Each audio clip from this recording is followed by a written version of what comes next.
Well, let's begin session 4, Restoring All Things, Joining God's Redemptive Plan. Here is, finally, John Stonestreet. Thanks. Now, you should go hear George Barna. I was just with George a couple weeks ago, and he said, yeah, I am the most quoted man in America, and a lot of times I never said it, and they just quote me anyway. So that happens with when you do stats, I think. I think 80% of stats are made up on the spot. So anyway, I want to point out just one more thing. Again, if this sort of kind of framework and this sort of kind of teaching and this sort of perspective that combines a deep biblical and theological understanding with the cultural issues of our day, if that's something you say, you know what, I need to go deeper in that. I need to think more, not only about how to make sense of the world, but make a difference in the world. Take a look at the Colson Fellows. 2 places you can go. Number 1, colsonfellows.org. colsonfellows.org is a website. You can learn about the national program. If you're not from the Chicago area, you can study with a group. We'll probably have about 200 or so that are in the program next year that are walking through this curriculum together, learning together. We have a great online digital platform that helps deliver that. And if you're in the Chicago area, think about joining the Chicago affiliate. I want to point it out, Rob, back here. Rob, wave your hand right there. And go see him before you leave. He'll give you information. We've got some brochures and different things out there. Is that right?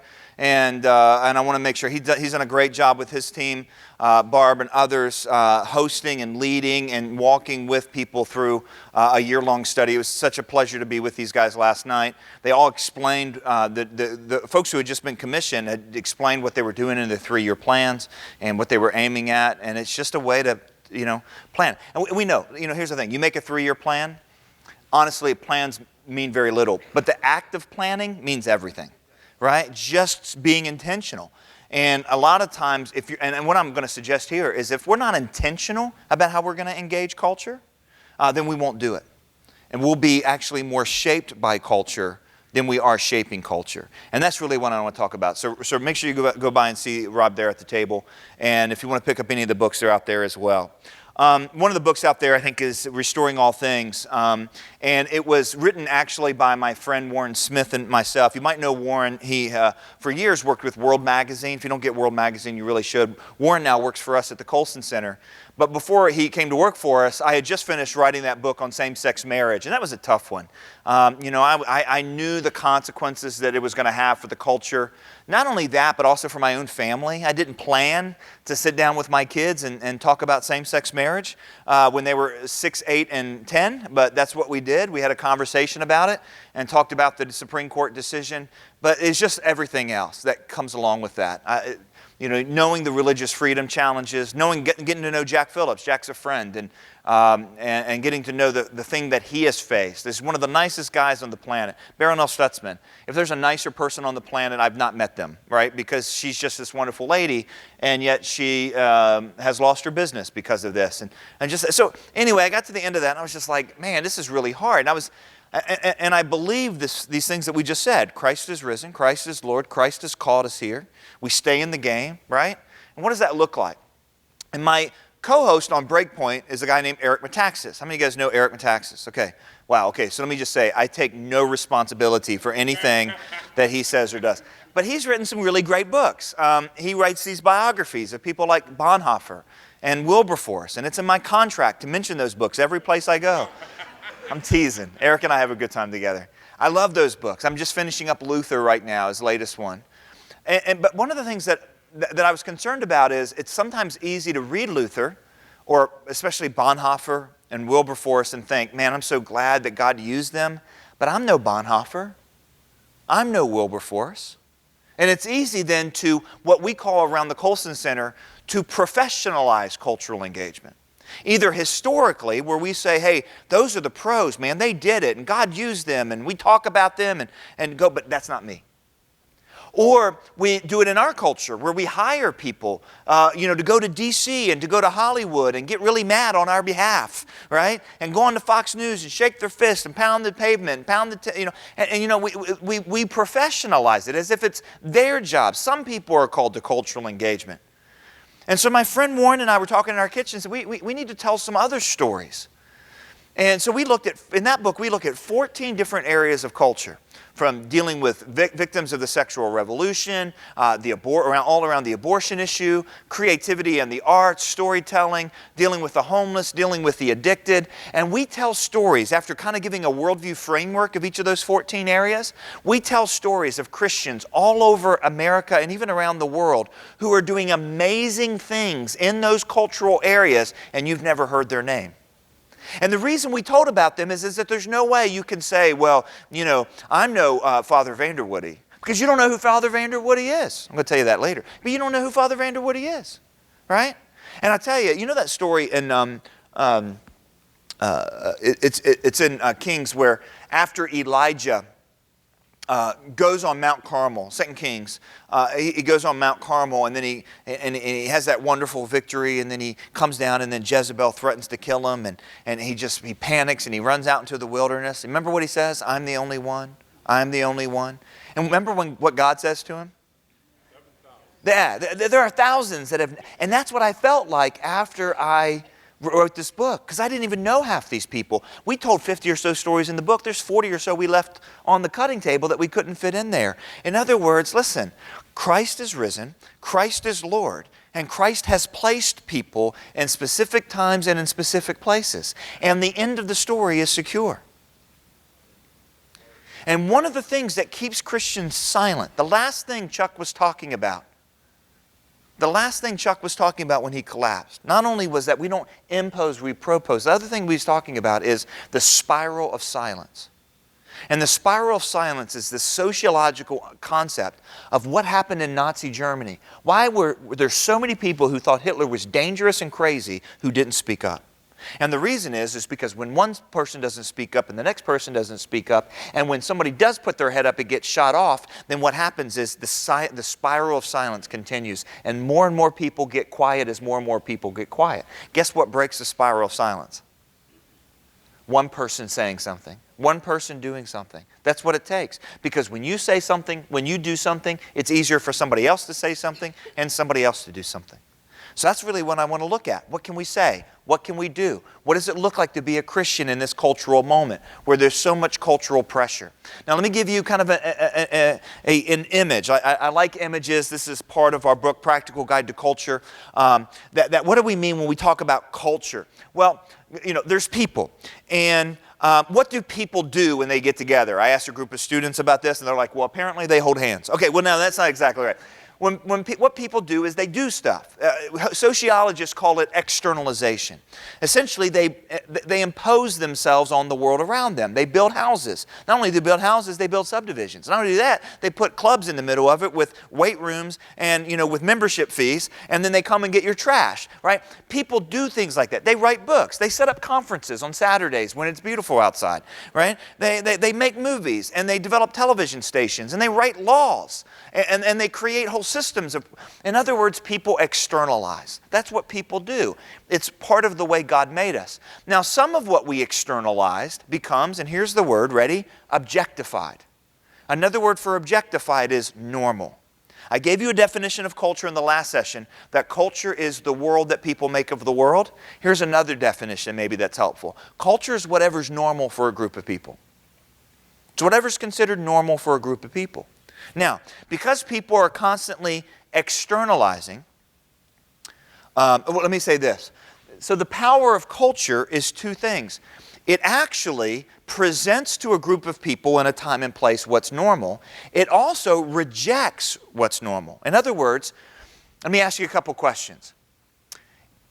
If humans are always externalizing, and what's externalizing is becoming part of culture, does culture stay the same, or does culture change? It changes. This is why, by the way, just sociologically speaking, not to mention theologically speaking, it's never accurate to say it's over, we've lost. Right? When William Wilberforce first started his fight against British slavery, slavery was such a normal part of the British Empire that the only argument that was required against him was, oh, we can't end slavery because sugar will cost too much for our tea. Is that offensive or what? Slavery was so normal, the price of the price of sugar was more important than the price of Africans. That's how tragic it was. Now, that was the beginning of Wilberforce's work. And he externalized and externalized and externalized and externalized. Right? It seemed inevitable. It was so embedded that all it took was an argument about sugar and tea to shut it down. And yet at the end of his life, 20 or 40 years, the whole thing had flipped over. Right? It took 20 years to make it illegal. It took 40 years for them to actively abolish it. Just a quick question. This is kind of a side point or a tangent. If you knew right now that what you were jumping into, you were going to go after, you were going to try to do something, and you knew right now that it was going to be hard, but 25 years from now, you were going to see it happen? Like big, would you do it? Yeah, here's the problem. Guess what? You don't know. Guess what? Neither did Wilberforce. 15 years into that, he looked like an utter loser. This is why it's not your story, it's God's story. Amen?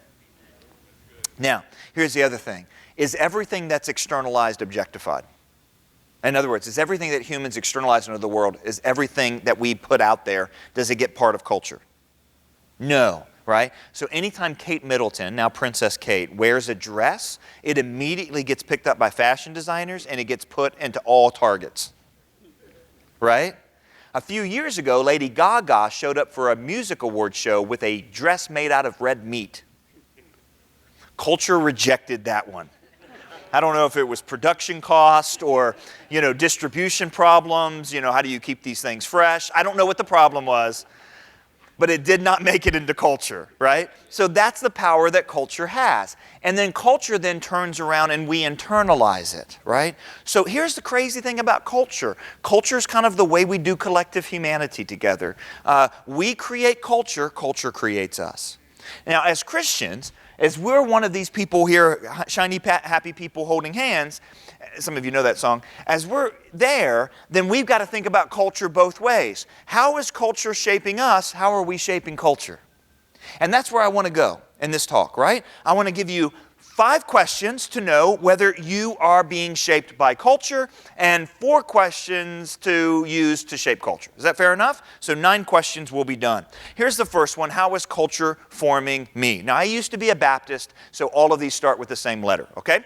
Here's the first one. I want to ask these questions. What are my loves? What are my loves? Now, I know when we think about loves, we often think about emotions because we've watched too many Nicholas Sparks movies, okay?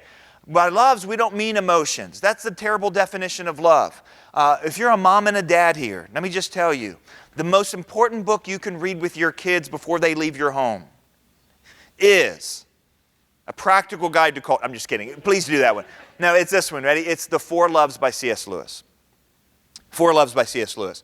Because we live in a culture where love is being defined down. We only have 2 definitions of loves, and neither one of those are the biblical definition of loves. The 2 definitions of loves we have are sentimentality and pornography, basically a hypersexualization. It's not even the eros that Lewis talks about.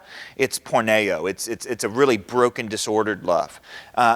So we need to talk about loves. But when we talk about what are my loves, this is what I mean. If you followed someone around, Jamie Smith talks about this in his book. If you follow someone around for 24 hours and you think to yourself, what does this person think? Or what does this person believe? You might not be able to figure it out. If it's a Monday, if they're not going to church or something, you wouldn't know. But if you followed that person around for 24 hours and said, what does this person really love? You could figure it out, couldn't you? You say, well, John, if you don't mean emotions, what we feel strongly about, and that's not what I mean. What do you mean by love? Here's what I mean. What do we habitually choose intimacy with? See, something gets the real us. Maybe it's a website. Maybe it's our spouse. Maybe it's our kids. Maybe it's our church. Maybe it's the Lord. Maybe it's not. But something gets the real us. The guy who taught us all about loves was St. Augustine. Augustine said this, you are what you love. Which makes sense, because what's the greatest commandment? Isn't it interesting? The greatest commandment, Jesus said, was not to think, was not to believe, was not to proclaim. The greatest commandment was to what? Love. What you love, you become. And Augustine told us 2 things about loves. Number 1 is make sure you love the right things. If you start to love, for example, the love of money is the what? That's loving the wrong thing, right? It starts you in a path. So you have to love the right things. If you love the wrong things, you start to become made into the image of that which you love. Right? If you love, we all say, people matter more than stuff. But we don't love that way. We love stuff more than people. And because we love stuff more than people, we start to see people in the image of stuff, not in the image of God. This is something very, very challenging in our culture. So Augustine says you got to love the right things. Secondly, he says you got to love them in the right order. Right? I'll give you an example of that. I love my kids' happiness. As a parent, you have those moments where you see that bliss, where a kid discovers something new. There was a Facebook video a couple days ago about a 3-year-old who tastes pizza for the first time, right? Anybody see that video? It was hilarious. And the look on her face was like the look on my face with pizza. And it's just, I love pizza. It's like, wow, And you love those moments, right? That's why we do crazy things like take our kids to Disney World. Like, are we nuts? It's not the happiest place on earth. Why do we do it? Because we love those looks. I love my kids' happiness. I also love my kids' holiness. Have you ever met someone whose parents love their happiness more than their holiness? You ever flown beside that kid on an airplane? Yeah. So you have to love the right things. You have to love them in the right orders. Punchline. Here's the order that Christ gave us with the greatest commandment. Love God with all your heart, soul, mind, and strength. Love your neighbor as yourself. If you try to love your neighbor before you love God, you'll disorder. You won't love your neighbor well, and you won't love God well. This is what happens when we say, we've got to change historic Christian teachings so that we can love our neighbor well. No. Love God, love His law, love the commandments, read the book of Psalms. Psalms tells you to love God is to love His law. You love that, and then you know how to love people well. Does that make sense? So what are your loves? Here's the second one. What are my longings? If loves are about intimacies, longings are about imaginations. See, culture cultivates our imagination. And the imagination is the most powerful thing that God gave us. I mean, think about it. Think about legislators who sit in front of a really tough situation and they actually imagine, how do we get around these roadblocks in order to put something in place that's going to lead to the public good? That takes imagination. I mean, when you think about, when was the Great Chicago Fire? 1871. And now Chicago looks like that? I mean, that's amazing. We were talking back there that the amount of time between the Wright brothers building the first airplane and commercial flights was a couple decades. That's crazy, right? I mean, we're amazing. Humans are amazing in what they can imagine and what they can put into place. Imaginations are huge. That's why you have to guard it. Because if your loves shape you, your imagination, your longings aim you. And what I mean by imagination is when we're in bed at night and we just imagine, if only the world were like this, if only my spouse did this instead of that, if only the world gave me this, if only I had this job, if only. Now again, I'm not saying stop dreaming, right? We should dream big. I'm just saying your dreams that you cultivate, protect, foster, and guard are eventually going to be the ones that aim you. This is why Jesus said, if you commit adultery, you commit adultery. But the man who looks lustfully upon a woman in order to commit adultery has already done it. Because every sin we ever committed started where? Our imagination. Imagining a world. I work with a lot of students. I have throughout my career at Summit before coming to the Colson Center. The number of wonderful, brilliant, talented, godly young women who have been hijacked by culture. So many of them. Why? Because they just long for attention. And they long to be noticed. Maybe dad didn't do it. Maybe mom didn't do it. Maybe the culture has just told them that this is the definition of the good life and they've believed it. But their longings take them. And that's what happens is our longings aim us. So guard your loyalties, or guard your longings. What is the good life? You want to know what the whole problem with recreational marijuana is? It gives us all the wrong imagination about what the good life is. And promise of money, it incentivizes a shallow, shriveled up, perpetually adolescent imagination. That's at the end of the day, that's what it does. Steals our humanity. Here's the third question. What are my loves? What are my longings? What are my loyalties? What do you mean loyalties? Here's the good news. Here's the bad news. We're all too busy. Amen?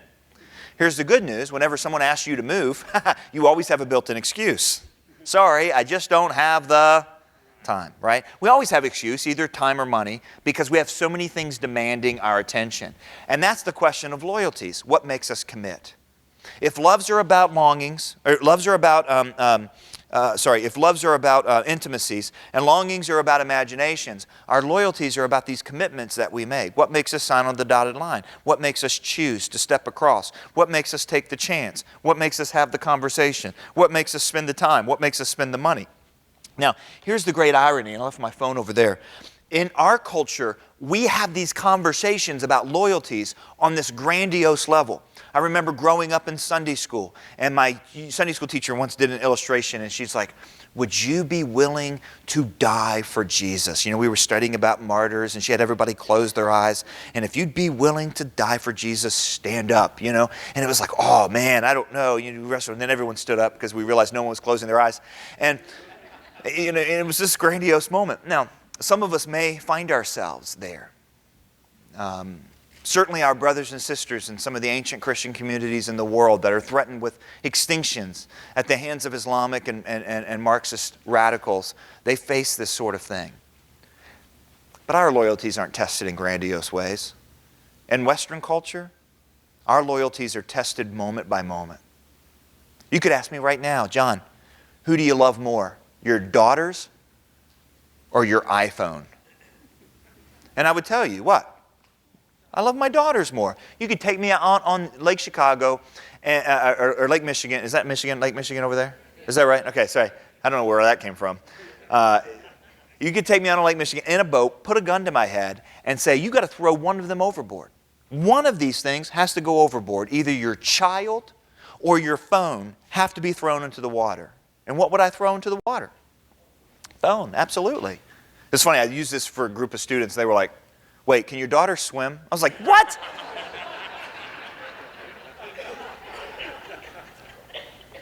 But see, that's not how my loyalties to my kids are tested. My loyalties are tested just when I go home and that dumb thing keeps buzzing because it had my attention all day, and I've got to make a decision. Am I going to put down my phone and pick up my kid, or am I going to put down my kid and pick up my phone?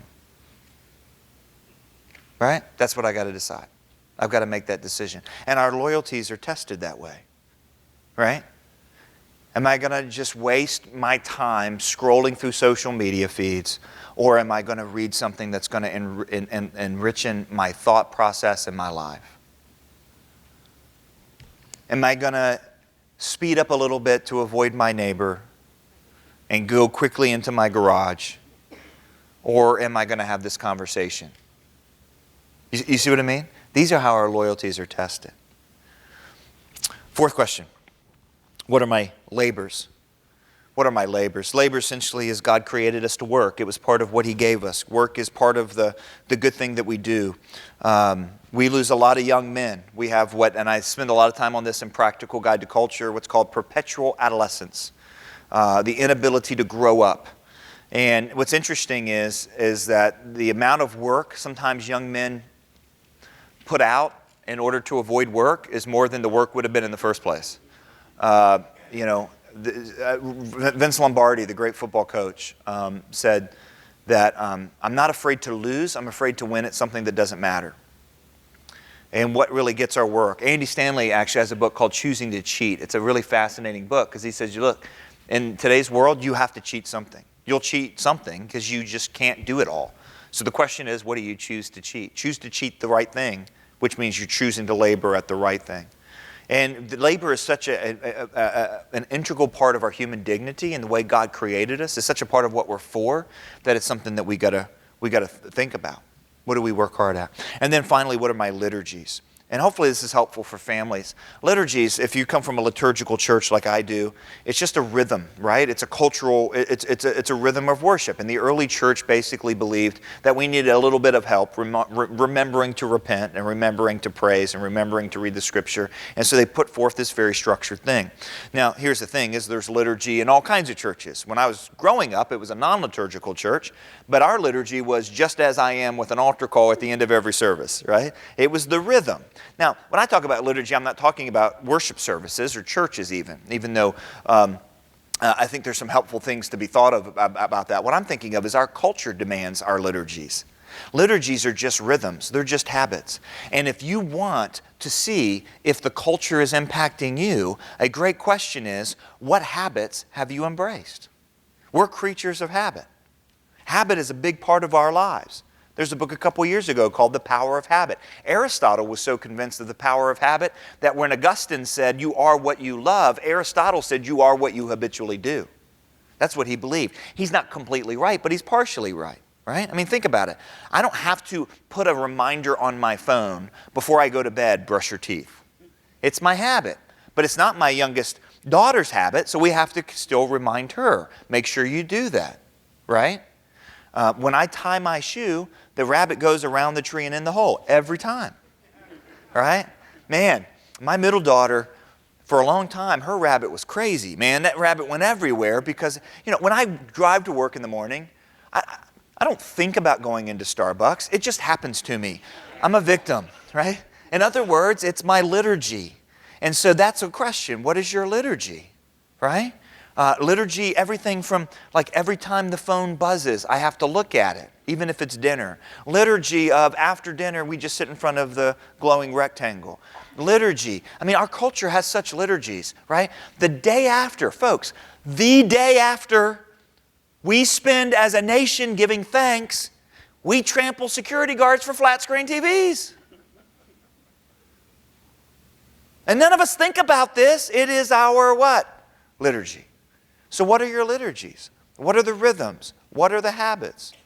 Now, culture, one of the ways that culture shapes us is it demands certain behavior. It demands a time frame. It demands a schedule. And that's one of the things as Christians I think we need to back off of. One thing that's really helped my family and I, and I'm not saying go to a liturgical church, but it's interesting, a lot of non-liturgical churches have adopted at least some level of recognition of the church calendar because the cultural calendar puts you in a rhythm. The church calendar also can put you in a rhythm.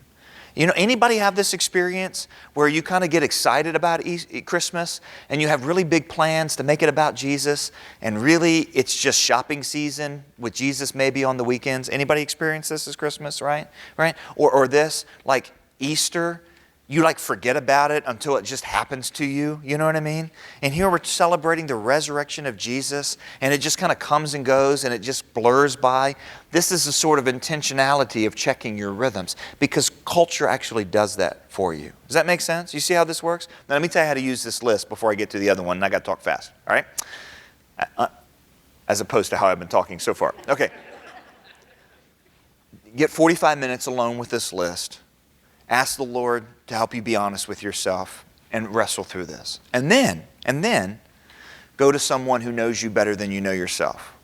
Mom and dad, a spouse, close friend, and say, what do you think is true about me? What are my loves? What are my longings? And I know some of you are like, I don't know if I want my wife necessarily to answer that question on my behalf. And I get that. Here's what Proverbs says. Faithful are the wounds of a friend. Faithful are the wounds of a friend. Not faithful are the pats on the head of a friend, but faithful are the wounds of a friend. If you have someone who's willing to wound you because they love you, that's somebody to listen to.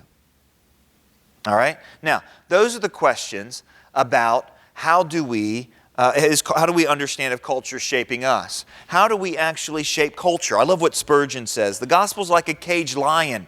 It does not need to be defended. It just needs to be let out of its cage.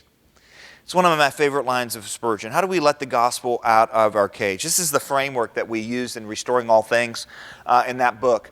And it's really 4 questions. And I hope they're 4 very gospel-shaped questions. Do you remember the 4 chapters of the story? Remember the 4 chapters? What are they?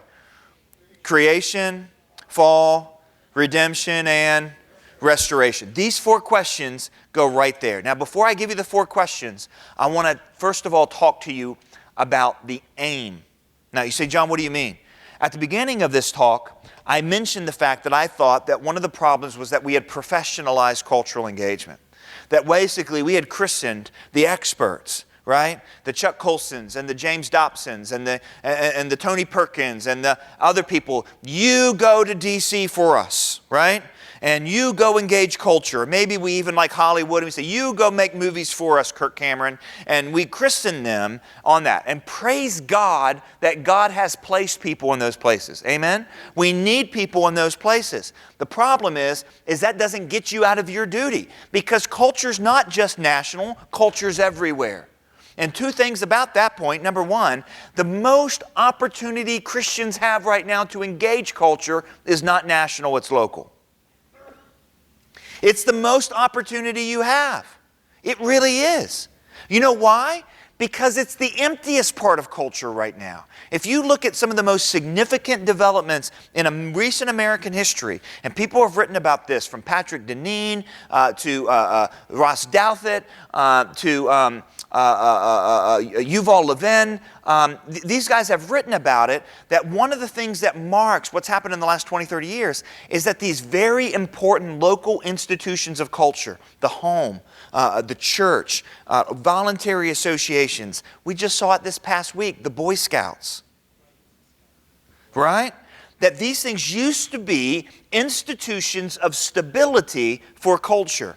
When Alexis de Tocqueville came over and wrote about America and said, this is what makes America unique, he said, it's not because they have a great government. And it's not because they're exceptional citizens. When we talk about American exceptionalism, that's usually what we talk about, right? Is that be our democracy or our republic, right? Or we talk about, Americans, innovative and creative. And that. He said, no, it's neither of those things. What it is in between the government and the citizen are layer upon layer upon layer of local institutions of culture that bring stability and formation. And think about what's happened in the last 20 years. Those things have disappeared. Most churches, if they disappeared from their neighborhood, no one would notice. Right? I mean, you talk about a lot of different organizations. If they disappeared, no one would notice. That's why I'm here, actually, because I think institutions that are locally engaged on policy issues, in fact, this is 3 or 4 weeks in a row working with a state-level policy organization. I was been in North Carolina last week, Phoenix the week before, and that's the thing. If these guys went away, you would notice. ADF, you talk about an organization, good heavens. You look at organization, you say, if they weren't there, we'd be in trouble. ADF is one of those, right? But this is the thing. Think of the Jack Phillips story. You say, well, that's a national story. Yeah, but it didn't start there. It started in a little bakery on the end of a strip mall on the outside of Denver in a basically situation that no one thought was a big deal until an unelected civil rights commission in Colorado, just trying to do the right thing but was really confused, basically told Jack he needed to re-educate his mother. You see how this works? So you say, John, what are you trying to say? I'm trying to say this. The professionals aren't the only ones called to cultural engagement. You live in a culture, you're called to engage it. Don't just look at DC and Hollywood. Look outside your back door. And when you look outside your back door, here are the 4 questions. Hopefully that can be helpful for you. Number 1, what good can we protect, celebrate, and promote? Christians have always throughout history believed that some things are good and that those good things need to be celebrated.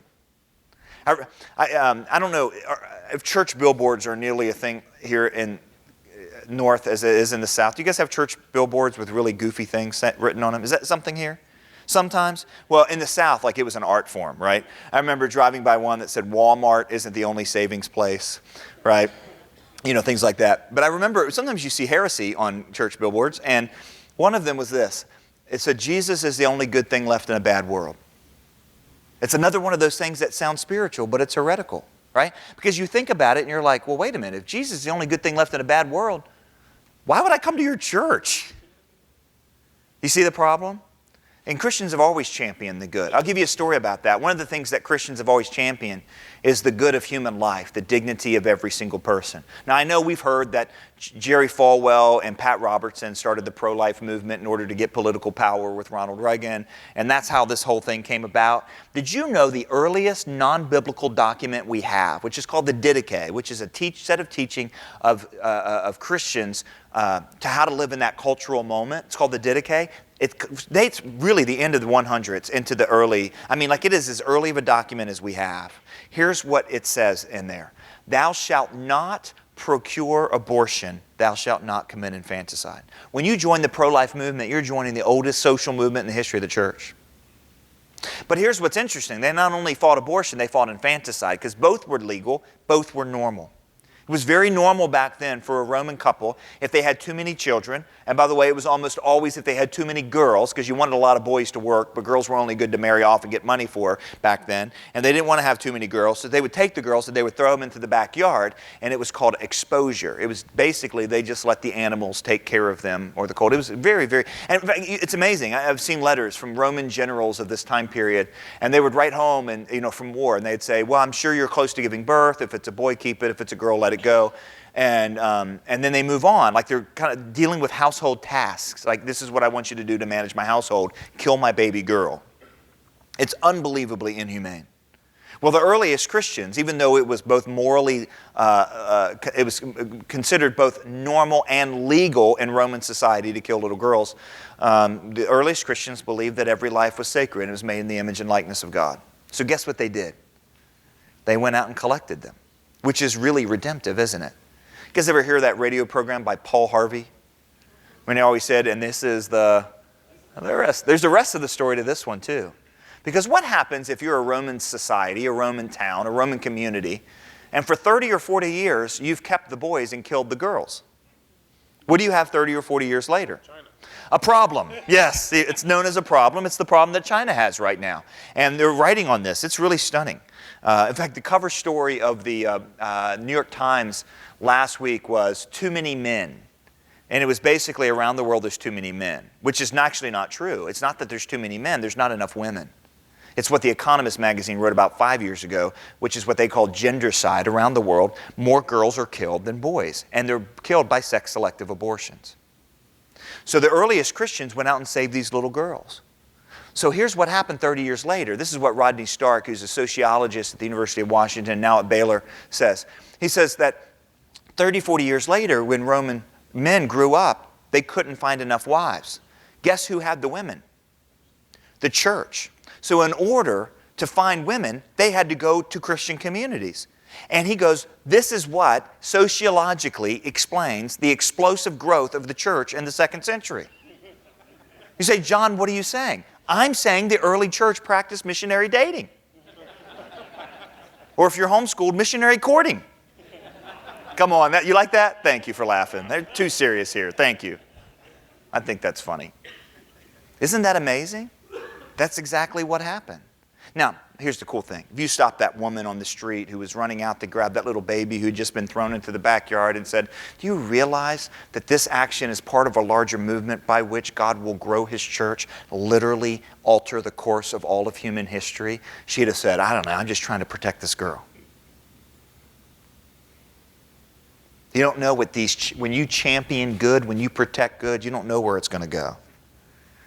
Do you remember in 1973 when we were told we were on the wrong side of history? I wasn't, because I wasn't born until 75. But some of you remember, after Roe v. Wade, if you're pro-life, all the old people are against abortion. All the young people want abortion, and that's the way it's going to go. You're going to die out. It's all going to. The Supreme Court, we were told already, has settled the issue. Is there one issue? If there is one issue in our culture that's not settled, it's what? Yeah. And it happens because there were people who were willing to go to local legislators and create creative legislation. And because there was people who was willing to open pregnancy care centers. Thursday night I had the privilege and honor to be with the CareNet CareNet group of DuPage County. They really do wonderful work. Strategic, innovative, adding centers. Please support them. And you know what? I'm partial. My mom ran a pregnancy care center for 10 years. And you stop these, you say, do you realize that everyone said we were on the wrong side of history and you've proved them wrong? So now young people are more pro-life than their parents. And, you know, there's all kinds of amazing things happening. And ultrasounds, we can see the baby. And there's movies talking about this now and television shows. The Big Bang Theory, the #1 comedy on television for the last 5 years, actually had an ultrasound moment in which the one character looked at his friends and said, you guys made a person on the Big Bang Theory. When you talk about that, you say, well, do you realize you're part of that? I'm just trying to help this mom. I'm just trying to save the life of this baby. Here's the second question. What's missing that we can offer? What's good that we can protect and promote? What's missing that we can offer? Christians have always been about creativity, and the reason is because we're made in the image of God. There's so many stories about this. I'll give you a quick one, and that is abject poverty around the world. There's poverty that's starvation level, that's abject, and then there's starvation. Or there's poverty that's starvation level, and then there's poverty that's comparative, right? Compared to Donald Trump, we're all poor, right? Compared to the rest of the world, and throughout most people who lived in the history of the world, we are what? Rich. So that's comparative poverty. That's kind of what we have in America mostly, not always. There is abject poverty in America, but very little compared to what happens around the world. Most people below the poverty line in America have transportation, cell phones, maybe even air conditioning, right? I'm not saying they don't have a tough life. I'm not talking about that at all. I'm just saying that there's abject level poverty. Has abject poverty gotten worse? Are more people abjectly poor in the world today, or were there more people abjectly poor around the world 20 years ago? Let's take a vote, because that's how we determine truth, okay? How many of you guys say poverty's worse? There's more people poor today. How many say it's not? It's gotten better, okay? You actually know what the answer is? Abject poverty around the world has been cut in more than half. Did you realize that? Do you know why? It's because we kept giving millions of dollars to corrupt dictators. No, I'm just kidding. That's not true at all. It has nothing to do with that. It's because what was missing in these countries were two things: access to resources and rule of law. Right? We've all heard that, you know, give a man a fish, he eats for a day, teach a man a fish, he eats for the rest of their life. Not if the man is denied access to the pond, or every time he catches it, the government takes all of his fish. Do you see the problem? And so what happened is a group of people around the world, many Christians, by the way, I'm thinking of my people, friends at Hope International, they realized that instead of giving $1 billion to a corrupt dictator, you could give $250 to a woman who wants to start a t-shirt shop, or wants to start a factory, you know, wants to start a cook shop or something like that. And before long, she's creating wealth, she's hiring other people. You know, there's a wonderful story about a abjectly poor individual in Russia who started a bicycle renting company, and not only did he actually just get himself out of poverty and his family out of poverty, but he got 7 or 8 other people out of poverty, and he provided other business opportunities, and that's how that stuff works. You see what I mean? And it was what's missing, right? This is what Gutenberg realized. What's missing? A way to you can't have the Reformation unless you have the printing press first. By the way, the same thing, this is how culture works. You don't have the sexual revolution unless you have pornography in the pill. Okay, so that's real creative stuff changes the world, for better or for worse. All right, here's the third question. Where'd it go? What is evil that we must stop? All right, when Wilberforce campaigned against British slavery, there were many people who were prohibition or abolitionists, or they believed that they needed to help slaves, so they would teach them to read and teach them the scripture, or they would buy them in order to free them. All that's really great stuff. Wilberforce said slavery's got to stop. Slavery's got to stop. There's a whole bunch of young people right now saying the same thing about abortion. It's got to stop. And they're doing it. They're scary. Have you met these young people in the pro-life movement? Unbelievable. Some of them are crazy, but they are talented and they're driven. And when they say abortion's going to stop in our lifetime, I kind of believe them. Mainly because I'm scared to disagree with them. All right? It could actually happen. Now you say, again, I'm no Wilberforce. I'm no Lila Rose. Okay, what can you stop? Can you stop your son from talking to your wife that way? Can you stop allowing pornography to come to your smartphone today?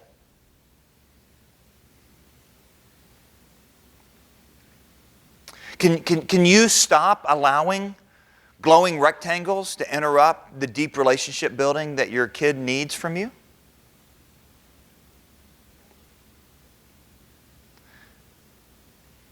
Can you stop gossiping or stop the chain of gossip that's happening in the church? You see what I mean? We have these kind of grandiose ideas of how do I stop this? I'm so convinced of this. I tell students this a lot, that way more than God is asking, what are you going to do for me one day?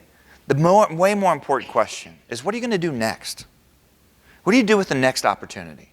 What do you do with the next privilege? The next thing. So we think engaging culture is this grandiose strategy. And yeah, we need more strategy. We need national leaders to get together. We need churches to come together. We need to integrate with the arts and the humanities and all that sort of stuff going on in the city. No question. But you know what? Some of us just need to do the next thing better. Just do the next thing. And that's what you can ask. What is the next thing? And then finally, what is broken that we can restore? What can we fix that's broken? I mentioned a name earlier, and whenever I think of restoration, I think of this story. It's my favorite story that I've told in this book. It's my favorite break point that I ever did. I know I mentioned that that I don't look like a basketball player anymore, but I was. I played basketball in high school and college. In high school, we were really good, mainly because we were 6'8", 6'7", 6'3", 6'1", and me. So we were pretty tall. College, we weren't very good. We were pretty short. But anyway, there was this, we used to play, local private schools, and there was a Catholic school down the road, and we usually beat them, but they had this family called the Vanderwoodies, and this family had a bunch of good athletes. They had like, any good Catholic family had like 25 boys. It was like they never graduated. Like one would graduate, there was another. It was like those Russian T-dolls, you pull one out, there's another one. We were so tired of the Vanderwoodies. Anyway, fast forward a couple decades, and I hear this story, and I'm like, I got to tell that on Breakpoint. And Breakpoint, of course, goes out on radio. You can also sign up on the email as well to get it in your email box. But I saw it and I said, we got to tell this story. It was a story of a priest on the East Coast who heard about a couple in his community who went for an amniocentesis late in the second trimester of their pregnancy. Now, amniocentesis tests for Down syndrome. It's not a very accurate test, but this couple got a positive diagnosis, and they made the choice that about 90% of Westerners make. It's really high in Iceland. Iceland had an announcement last year. They eradicated Down syndrome.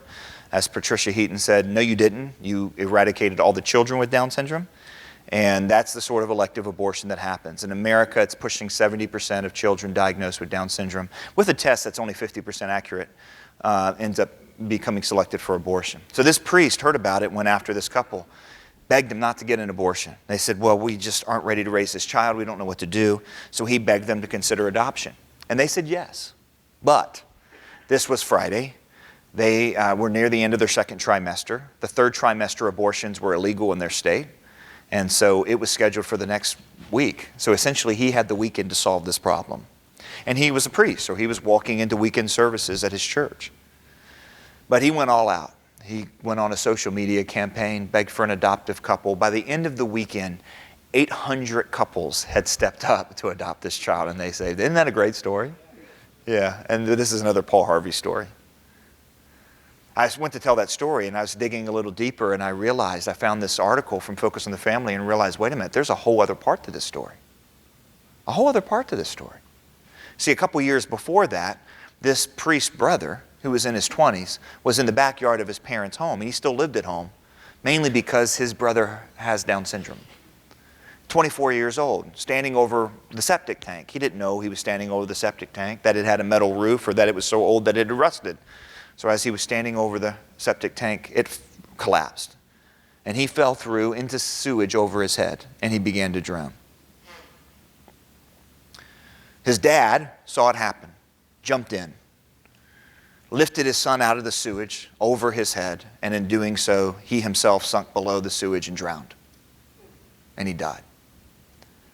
Suddenly I realized there's more to this story. Why would a priest, because there's a whole lot of priests who say they're pro-life. There's a whole lot of people that say they're pro-life. There's a ton. This priest was facing weekend services. He had a job, right? This is that, what are my loyalties? What makes you sign on the dotted line? With all those responsibilities he had that week, why did he stop? Why did he go on a campaign? Why did he drop everything as if that child was the most important thing of everything in his life at that moment? Why? And the reason is as we say in the South, he just got it honest from his pop. He learned what it meant to be pro-life from his dad. Even those who the culture largely says are unworthy of life.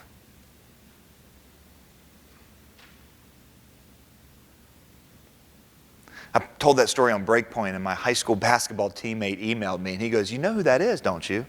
I'm like, "What are you talking about?" He goes, "Look at the last name. Father Vanderwoody. Used to play that guy in basketball. I used to hate that guy."